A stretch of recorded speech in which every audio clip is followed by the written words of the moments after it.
ancient India.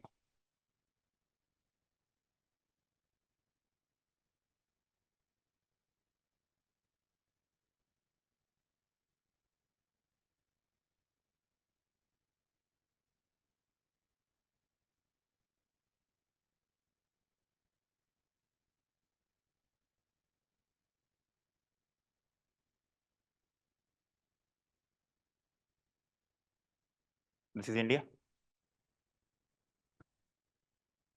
It is how it is located in geographically in this position. Since ancient times, this land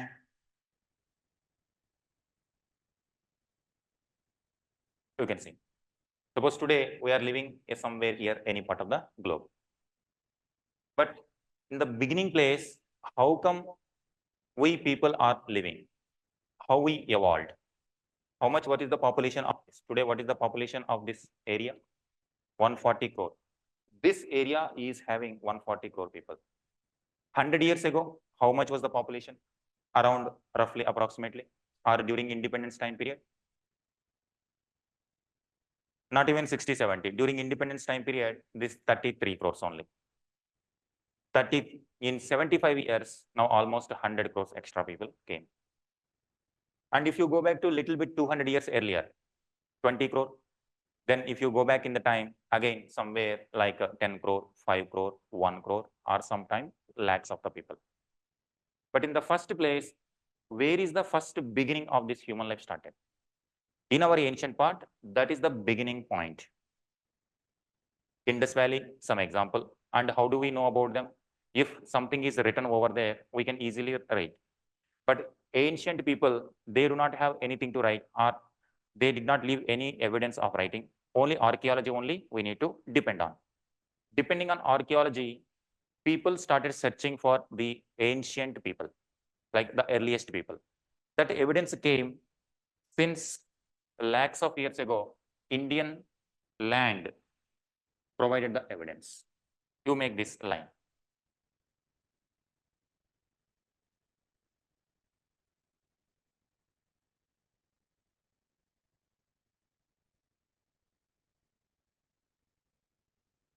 Lakhs of years ago, here 20 lakh years.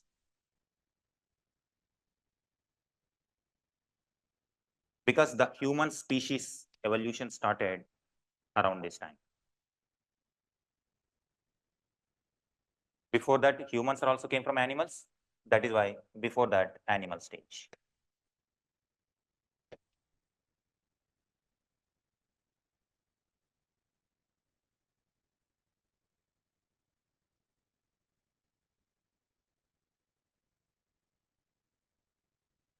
Up to 10,000 BC.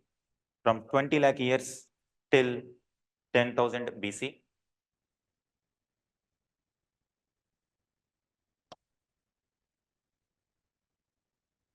After that, 1000 BC. Paleolithic, Mesolithic, Neolithic. But in simple one go, you can say this is Stone Age.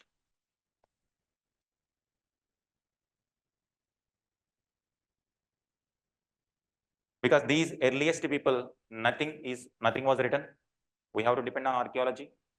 Whatever they left, only in the form of stone tools. Only based on these stone tools, we can just guess. We don't know exactly how they lived also. Based on the stone tools, like if there is an axe, then axe might be used for cutting the animals or cutting the wood.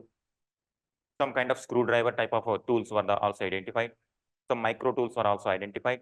Based on those stone tools, we are just identifying that these people were living in a specific conditions, this kind of lifestyle. Stone Age. We have to depend on archaeology only for this part.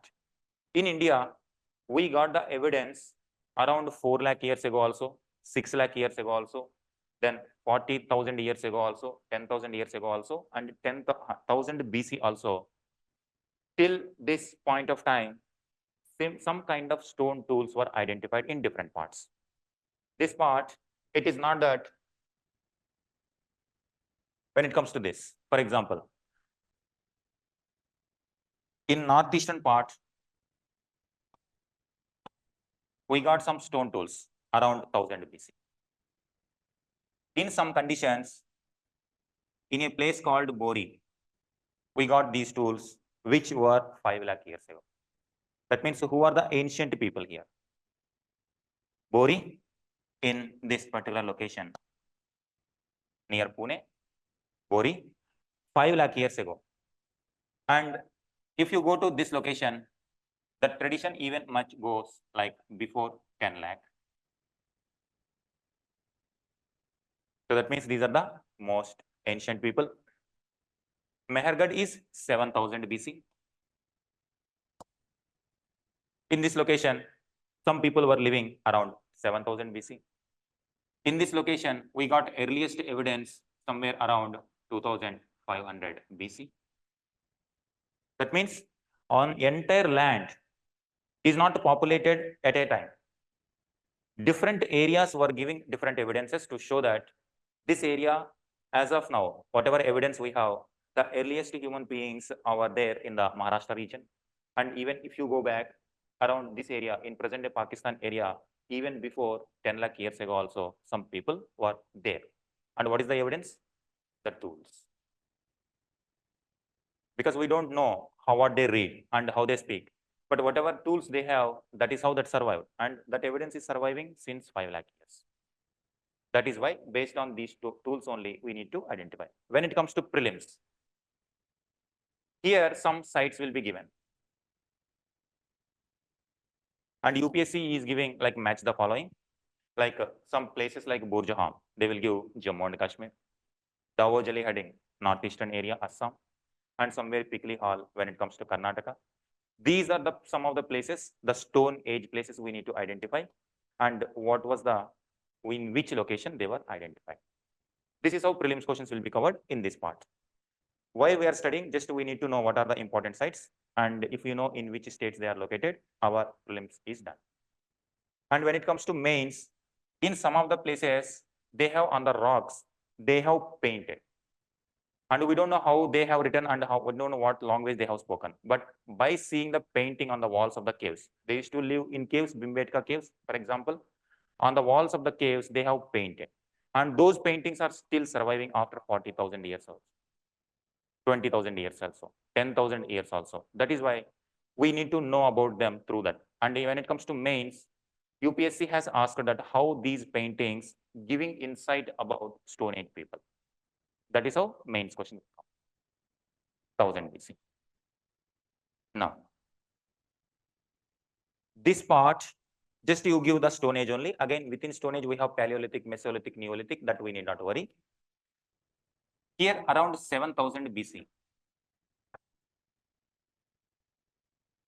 In India, first time agriculture started.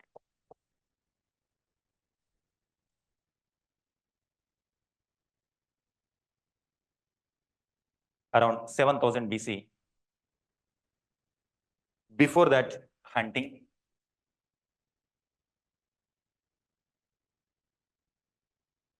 Like nature dependence, we need to depend on nature for food.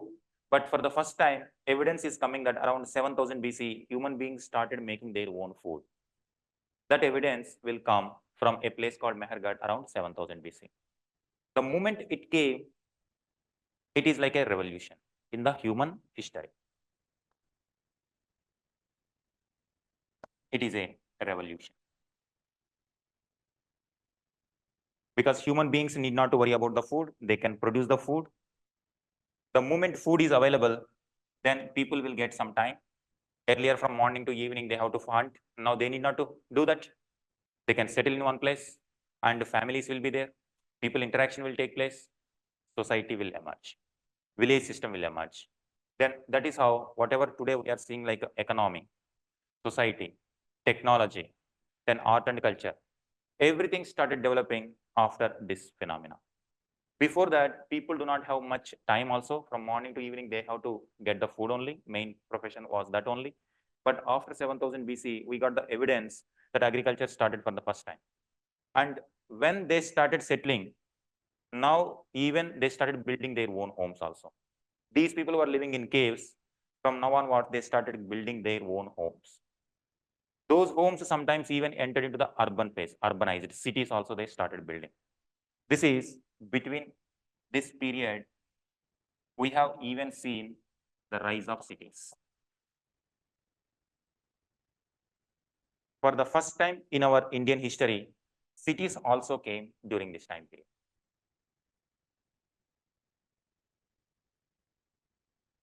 This shows how advanced Indians were. Most of the people at this time, like around 2500 BC, during this time period, India has seen cities. When it comes to British, at this point of time, they were in this stage only. Because during British time period, during British era, in modern time, they used to degrade Indians, that we don't know how to civilize, we don't have any civilization, and we were degraded people, and we were corrupt people, and whatever they used to say, degrading. And they used to say that they came to India to civilize Indians. This was the theory they propagated, and based on this, they could rule for 200 years. But our history is showing that 2500 BC, 2500 BC means how many years ago from now onwards? 4500 years ago itself, we Indians were living in cities, we were civilized. This is where exactly by knowing the past, if someone says something like this, we can counter it. But if you don't know our past, then we cannot. That is what many Indians do not know about this. That's why we became a British colony. If we know our past, then during this time period, our freedom fighters, they started understanding our own past, and whatever ideologically they are demeaning us, we started digging our own past and started getting the answers. That is why Jawaharlal Nehru, he even has written a book called, any idea what is the book he has written? Famous book, Discovery of India.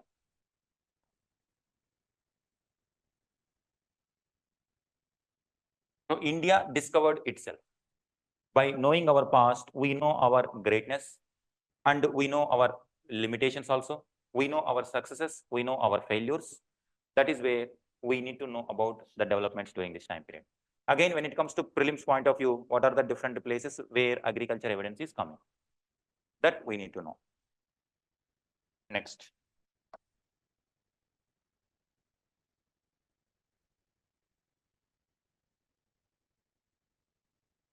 For the first time in India, around 1500 BC to 600 BC,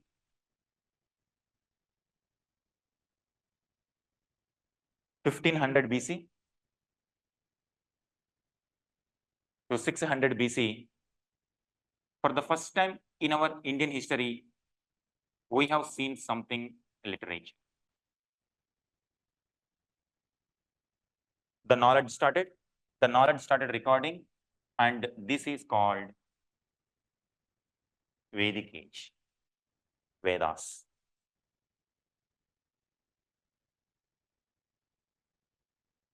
Again, Vedas, when the British historians started understanding our own past, they themselves, one of the famous scholar himself told, probably Vedas were the first great codes of humanity. It is not about India, for entire humanity. Because the kind of knowledge the Vedic people produced is not matched anywhere. It itself is a very great development, and that development has taken place in Indian soil. Up to 600 BC, it was gradually developing this literature. Vedas were developed, and this is called, we call Vedic period. That is from 1500 to 600 BC, we call Vedic period.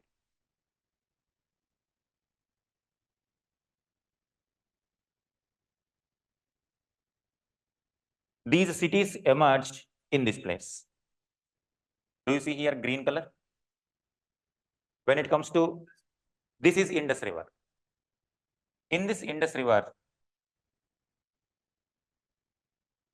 based on this river, many cities emerged here. Cities.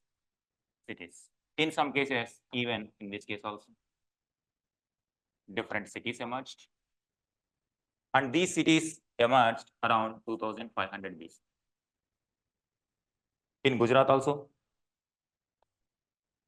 cities emerged. Majorly, it is located near Indus Valley. That is why these cities, we have to give the name. We don't know what name they call themselves, but we are giving them name Indus Valley Civilization.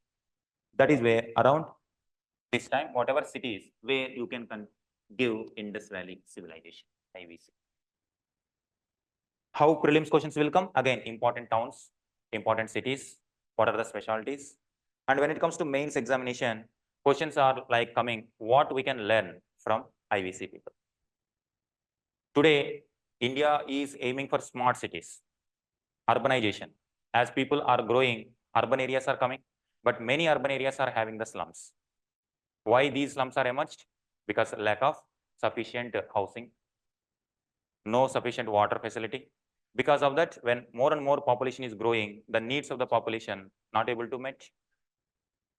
Discrimination also. But when it comes to this IVC, we don't know discrimination is there or not, because unless we read about them, we cannot.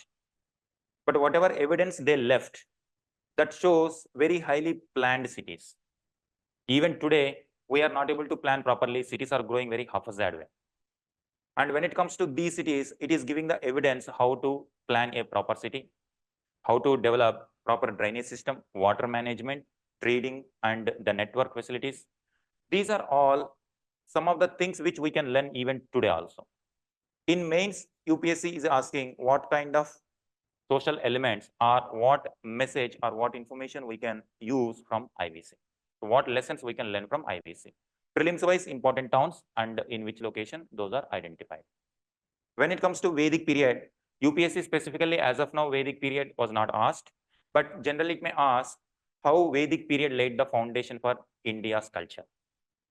Because whatever we know about from Vedic period, even after how many years, 2500 years also, still we are following the ideas of Vedas. Whatever society they started, still we are following. And whatever language they started, the Vedas are written in Sanskrit. Even today also Sanskrit is there. People are there who are reading, even though we are not speaking commonly, but still we are able to make it. That means from here onwards, Sanskrit survived. Even today also it is surviving. And why it is surviving? We need to know the past. When it comes to mains question, it was asked how Indian society is still maintaining the ancient ideas. Because in some of the cases, similar kind of developments have taken place in other parts of the world, but there is a complete breakage. After 1000 years, after 800 years, the new people, new ideas came, they have destroyed the old ideas completely. Because of that, they could not know, they were not able to know what happened 2500 years ago. But when it comes to India, that tradition is surviving even today also. UPSC mains question will come like, what are the reasons how we are able to maintain these ideas even today also? That you will know after finishing entire syllabus. Up to 600 BC Vedic period. But this Vedic period, people were living in like a small tribal people. Not many kingdoms emerged, but around 600 BC, for the first time, we are going to see kingdoms. This period we call Mahajanapadas. These are, Maha means great, Janapadas, kingdoms.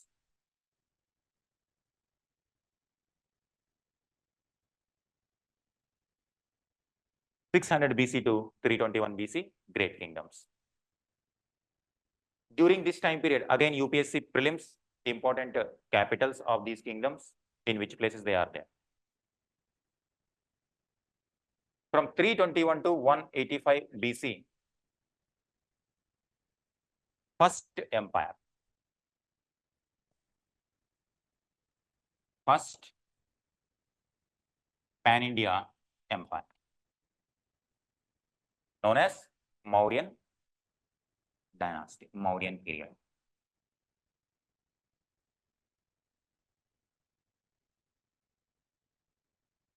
Mauryan is a dynasty. During this dynasty, when this dynasty was ruling, they controlled almost entire India. It is for the first time that almost entire India came under single ruler. Before that, so many rulers were there. Today, for entire India, how many prime ministers are there? Only one. If there are multiple prime ministers, that means what the meaning of it? That means India has broken. Here, when many kingdoms were there, means India was broken into pieces and they were unified for the first time, entire India under single ruler. So that unity, this inspired the generations coming. Unity of Indian state.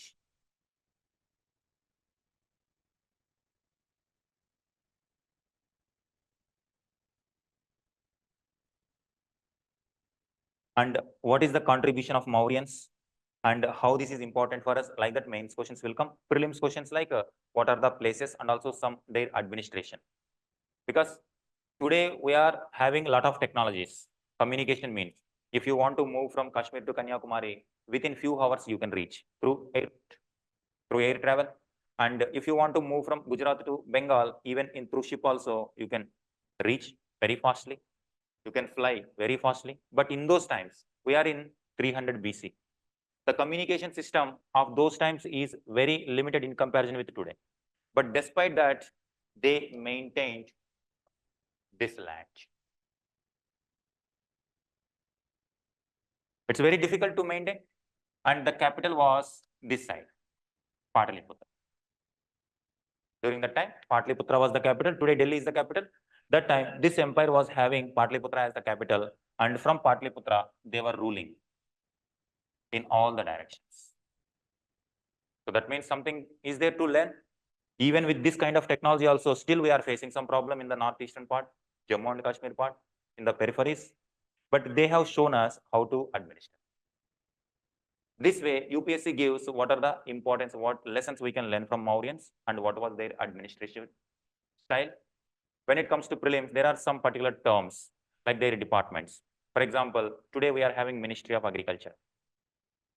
The term ancient times, they maintained the same agriculture department that is known as Sita Adhyaksha. Sita Adhyaksha. Adhyaksha, that means leader. Sita means agriculture. Sita Adhyaksha. So this is a department they maintain. In prelims, we will get these terms. Some terms will be there. We need to know about them. When it comes to mains, how they rule this. Here, some language is different. Different religions are there. Different cultures are there. And despite that, how they ruled. That itself is a major achievement of those times. And one ruler called Ashoka, he issued something called Dhamma. And he gave like, irrespective of your language, culture, customs, he asked people to respect the others. He asked to respect the diversity. And today also, still today also, we are having some problem like Hindu-Muslim conflicts, communal, language-based problem, your language, my language, like that. Cultures also, tribal cultures are there, mainstream cultures are there. Religious-based, language-based, culture-based, sometimes conflicts. And Ashoka issued certain kind of guidelines how to live together. That is very much important even for today also. Mains question will be like that. Prelims will be some terms will be there that we need to know.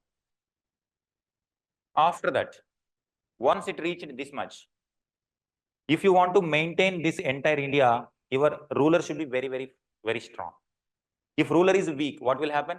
Different people started becoming independent and now different kingdoms will emerge. That phase we call post-Mauryan period from 185 BC to 320 CE. 320 CE, AD or CE. I will explain what is that meaning. Post-Mauryan. This Mauryan, after this post-Mauryan period.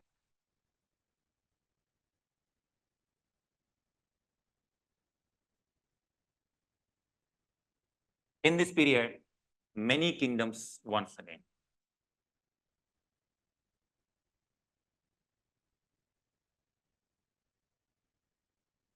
In prelims, what are these kingdoms? What are their capitals? What are the important rulers? Prelims.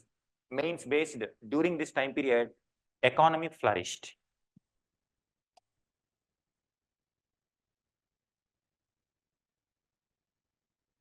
Economy flourished. And whatever the ideas, now not only within India, now they started going outward also. Globalized. Today we are talking about globalization, but that is not something new for us. Since ancient times, India is connected with outside world. Indian trade economy. Mains point of view, it will come like broadly significance of post-Mauryan period. Prelims wise, some important kings and their contribution. Economy during this time period.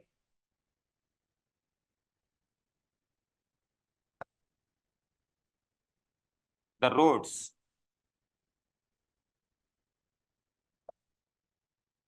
connected this side also and this side also. And through ports also, they used to export to different locations. And this side, exports, imports within India, domestic, North India, South India, deep South connected. So this kind of connectivity, because of this, goods were moving, ideas were moving. The culture, northern people are understanding southern culture, southern people are understanding northern culture. This culture is moving beyond all this. And our Indian traditions even reached this area also and this area also. This is very, very important to face. During British time period, India was having a lot of gold. That gold was drained to London because they exploited and they have taken India's gold to London. But during post-Mauryan time period, gold was coming to India. Some question? Yes. What is the question? Okay, Pan-India means entire India. Pan-India means Pan-India movie means what? In all the languages, movie will be released across India. For the first time, across India, single rule, Pan-India. This time, gold was coming. And there was very big empire called Roman Empire in Europe. When this development was going on, there you might have heard, they are very much fond of silk. Silk used to come from China. Indian traders used to import from China, and from India, they used to export. They were very much textile importance. Textiles they used to import from India. They need spices. India produced a lot. And silk they used to import. As a result, when you buy these products, you have to give in return exchange. Today we are calling dollar. Dollar is the important exchange mechanism. That time, gold, silver.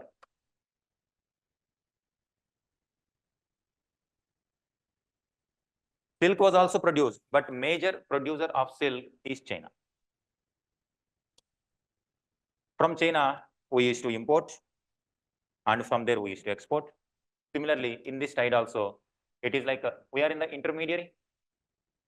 Some traders used to bring up to here, and from here they used to go Khyber Pass. This side very major, very big empire was there, and this side big empire was there. In middle, India was also benefiting because of that, because they were in need of Chinese products. Those products used to go like this, and that was famously called Silk Road. Even today also it is in news because Chinese people inspired by this development and they want to revive that Silk Road. Like every country is having their own past. Like India also wants to revive some of the great past. We take pride in our own great past. Similarly, China also take pride in their own past. That is how this Silk Road, even in today's government official policy, used to revive this Silk Road. That time it was normal road. And if you want to travel from here to here, you need to use horses or bullock carts. But today you can connect. How you can connect? Through trains, metros. You can connect with aeroplanes, airlines. That is how China is trying to build different airports, and in this way through different shipping also. It is constructing different ports also, airports also. Then it is laying railway track also. It is wanting to revive this Silk Route. This is having immense significance today, and it also has immense significance for India also today. And if you want to know about the present context, we have to know in past what has happened. These things were happening in post-Mauryan time period. Even though kingdoms were there, so many kingdoms were there. Here some kingdom, here one kingdom, here one kingdom, here one kingdom, here many kingdoms. Because after Mauryans, after Ashoka, different feudatories, they declared independence, they started ruling independently. But despite that, each and every ruler was promoting economy. Each and every ruler was promoting art and culture. Some were promoting Hinduism, some were promoting Buddhism, some were promoting Jainism. When they were patronizing, different kinds of sculptures also emerged, different type of art patterns also emerged.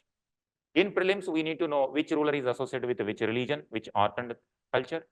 And at the same time, how during post-Mauryan time period, India was getting more gold. There was one historian from this side, he used to say that Roman gold is draining towards India. During British time period, India's gold drained to London. But in post-Mauryan, that gold was coming to India. So since ancient times, this land is seen as land of gold.